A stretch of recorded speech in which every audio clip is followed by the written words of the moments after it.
Naniniwala po naman ang mga magbubukid at mangingisda na walang ambag ang isinusulong na bagong Pilipinas sa ilalim po ng pamahalaan ni Pangulong Marcos Jr.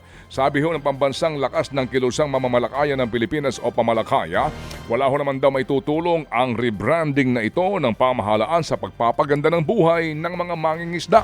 Patuloy pa rin daw na maghihirap ang mga mangingisda kung hindi tutugunan ng maayos ang ilang issue gaya ng inflation at environmental destruction.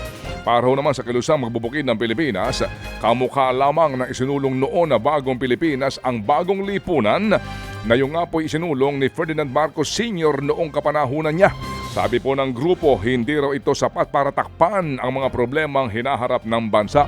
Wala rin daw hong konkretong solusyon sa mga issue na iniinda ng mga mamamayan. Ang usapin po ng pagbabago daw ng branding ng Pangulo na ang tawag ay Bagong Pilipinas.